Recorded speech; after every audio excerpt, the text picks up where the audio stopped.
Ano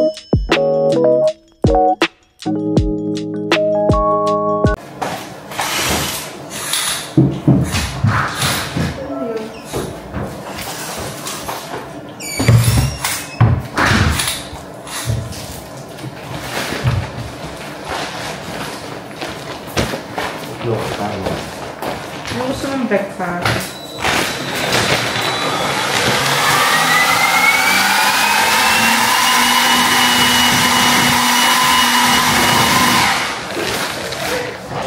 Ikaw, ano dad?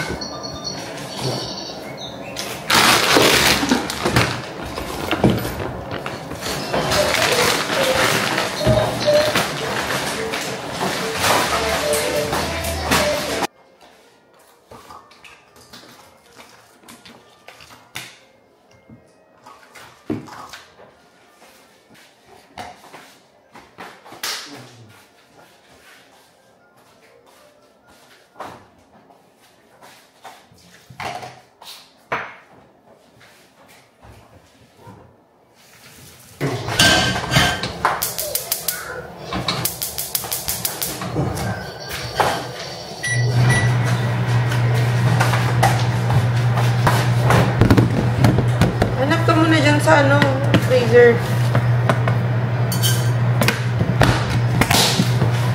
Hi guys, good morning.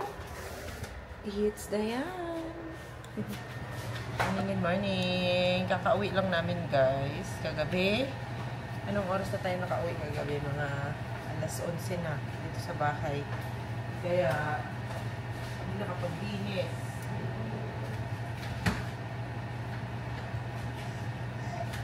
Na lang tayo mag-wrap, chicken wrap ng breakfast para mabilis na breakfast. Tapos si baby oatmeal lang ay papakain ko sa kanya. Ayan, lagyan na natin ng mga berries.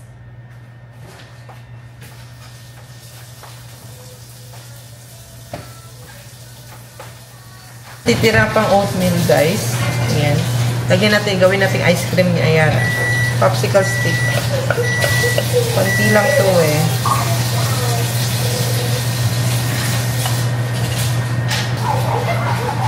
Tusok mo lang. Ayan. Dalawa lang. Ayan natira eh. Chicken. Uy, dami naman ito, big. Today, aming breakfast is wrap. Ayan.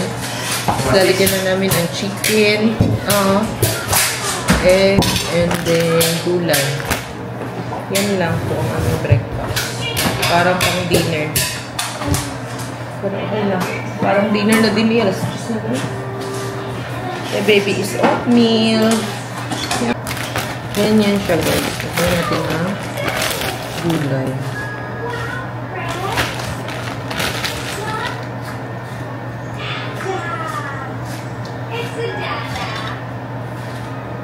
Konting chicken.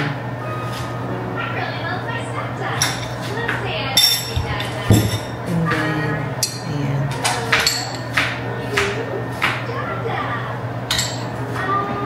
Ginawa ko ito. Sour cream lang at mayonnaise. Hintay ko pa yung sibuyas. Kamatis. Oh, tapos may sibuyas at kamatis. Parang ano lang talaga. And then, lagyan tabasco. Perfect guys. Kain tayo, everybody.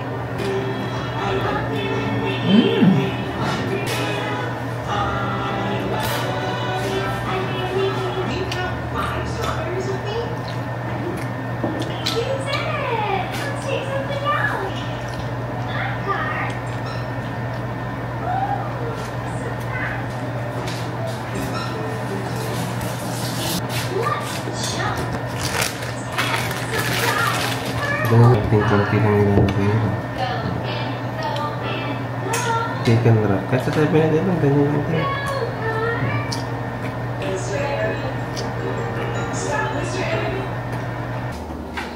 Hi guys! Okay na. Mag-alas 2 na guys. Ngayon lang natulog si Ayara. Grabe siya. Luto tayo ng humba. Nilulook forward ko talaga ito na lutuin guys. Gusto ko sana itong baunin sana sa aming trip kasi di ba adobo or humba matagal masira kasi may suka. Sabi ni Melby wag na daw kasi hindi daw siya hindi niya daw ma-enjoy. Gusto niya yung nasa bahay lang at para ma-enjoy niya daw, makakain daw siya ng maayos, peaceful, ganun. Ayaw niya daw yung mga nagmamadali kumain kasi favorite niya din itong humba guys. Alam niyo naman yun. Yung mga masasarap, paborito, lahat ng mga karne, kahit bawal. Hindi naman siya laging kumakain din ng karne guys. Kumakain din naman yan mga gulay. Pero pag cravings talaga, kailangan kainin, di ba? Lalo na ako, pag craving ko talaga, lutuin ko talaga yun guys. Ay! Diba? Tulad nito, ang tagal ko hindi nakakain ito ba? Kasi wala kami nung, yung parang nilalagay din siya sa humba na sunflower, chuchu. Yan, ito lang yung lutuin ko guys. Okay na to. Para lang sa amin. At baon ni Melby karon. Baon ni Melby ngayon. Bukas magluluto na lang ako ng ito.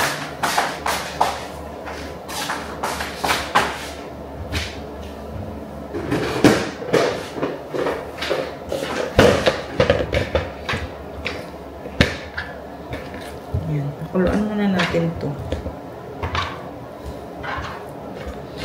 Para lumambot ang ating humba.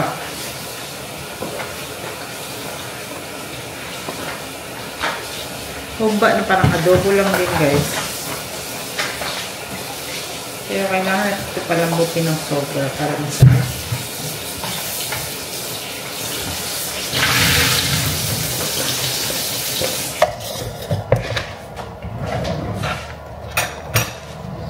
Sear muna natin yung baboy, guys.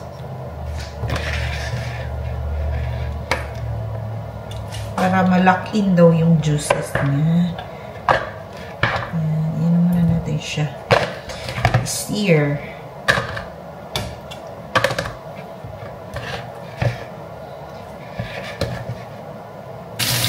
Yan na, guys. Pinapa-golden brown ko lang siya. Medyo matalsik siya. Okay lang matalsikan yung katawan, wag lang ang mukha, no? Kasi ang mukha matagal mag-heal ang mga scars. Ang kamay, okay lang yan. Oh, diba? Laban lang. Makanakit siya. Lahat.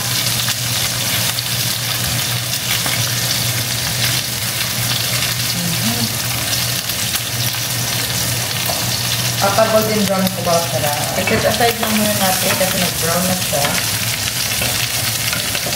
Hindi naman siya mukha ako. Ayan, natin ang sibuyas.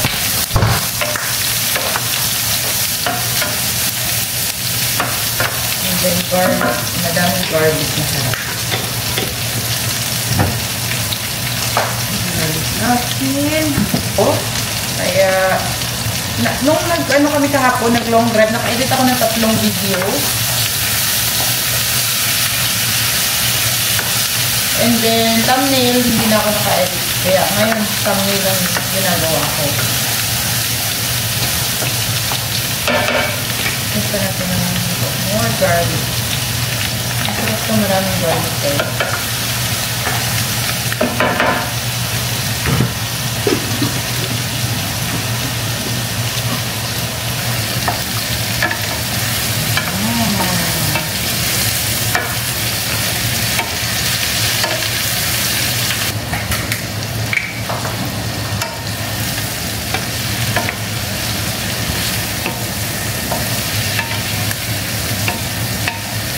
Ito lang yung, dito ko lang siya pakuluan guys. Hindi ko na lalagyan ng kahit ano, tubig.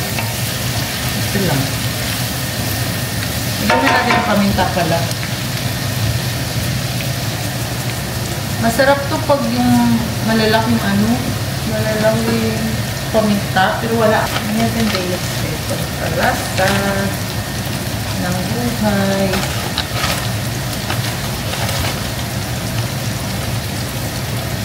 Para lang itong adobo.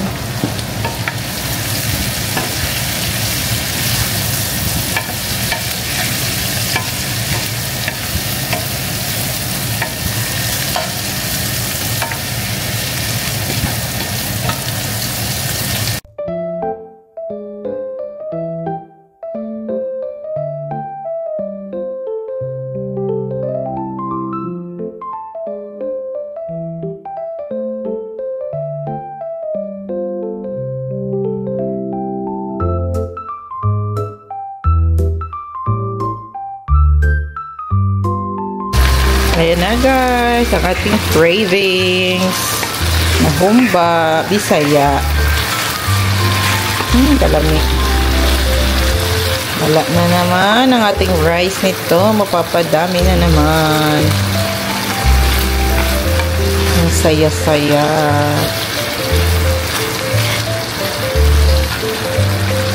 Okay na yan. Gusto ko din yung medyo may tubig siya para may sabaw para mailagay sa rice.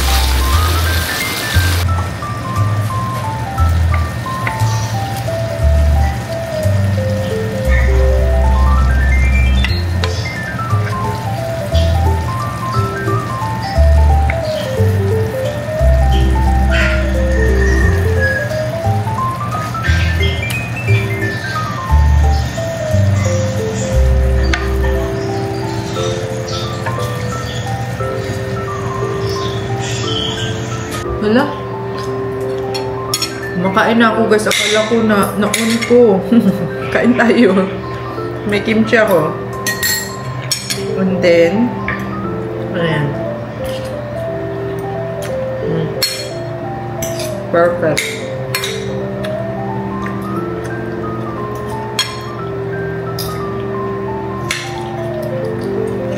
Yum. Kain tayo guys. Adobo. Di yan adobo, babe. Ano? Humba. Try?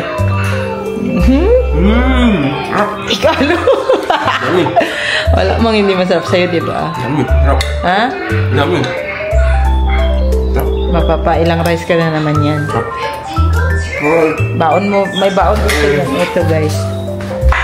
Prepare na din ako ng baon niya. Ano naman, ang sarap ng baon sa buwan. For 2 days. Ayan, si Ayara kumakain na din guys. Sama ng daddy. Kumba, baby. You like it, baby? Kumakain siya na sweet potato yung ginawa ko. Yum. Yun na, kain pa.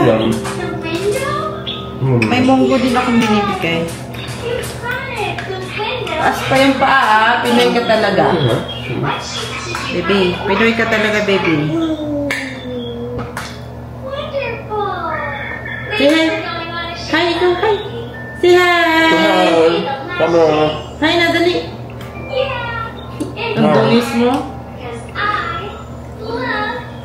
Hi, tinumit mo na ganyan. Oh. Very good ang baby ko na yan. 2, 3. Oh, bakit ang dudumi? Ano yung Tabi kami dito, guys. Siksik sa yaya mo. Siksik yung mga paa. Bigyan mo kaya siya niya. Bigyan mo. Chocolate. Konti lang. Patik mo. Bigyan mo lang siya ng snacks niya, biscuit niya. Patik mo. Bigyan ng biscuit niya. Oh, sige. Chocolate nga yan, daddy. Buwang. Kumakain kasi ako nito guys, so bigay niya. Chocolate na biscuit. Bawal ang bata niyan. Habang kami nanonood ng Miss Rachel, samahan ko siya. Palis ng daddy. Bye-bye ng daddy. Uy, meron din siya snack. Bigyan mo na si Tita. Diba? Next. Netflix and chill kami dito, babe. Babay na ikaw kay daddy, dali. Bye-bye. Work na si daddy para meron ka food. Bye-bye. Thank you, daddy. Bye-bye. Love you.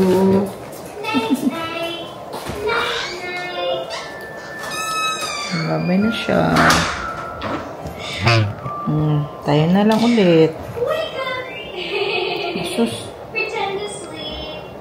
Sige doon. Nyam. Parang wala lang sa kanya. Ayun yung hindi siya umaalis, guys. Kanina lang yan siya dyan. Hindi siya umiiyak. Chill with mommy. Habang pinapanood ang aming favorite na Miss Rachel.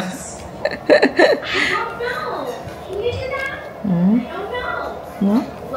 Si Miss Rachel lang katapat mo eh, no? Nag-long drive kami, guys. Nakikinig lang siya kay Miss Rachel. Yun lang yung pangpakalma niya. Pero minsan hindi mo talaga maiwasan. Kaya kailangan namin mag-stop kasi para ayaw niya na nakaupo ng matagal eh. Pero pag natutulog siya, mahaba-haba naman, mga 3 hours. Pero pag nagigising, gusto niya yung ma-stretch siya, yung kailangan niya bumaba, ganun. Buti naman maraming dito, stopover, mga stop sa Amerika pag naglo-long drive. May banyo din dun. Ha, baby? Asus.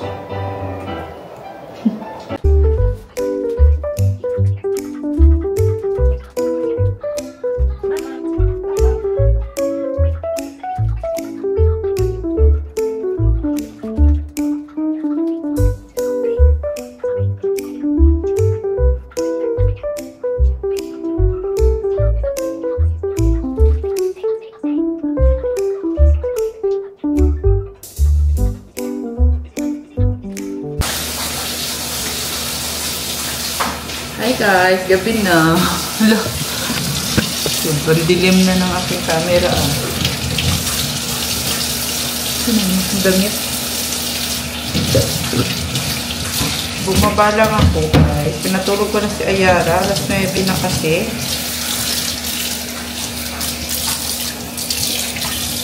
Bumaba lang ako para maglinis dito sa aming pinagkainan.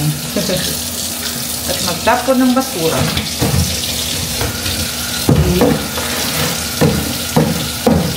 Tapos natin yung tayo natakot na naman si Bang sa mga paputo sa labas. Meron pa rin paputo kahit tapos na yung 4th of July.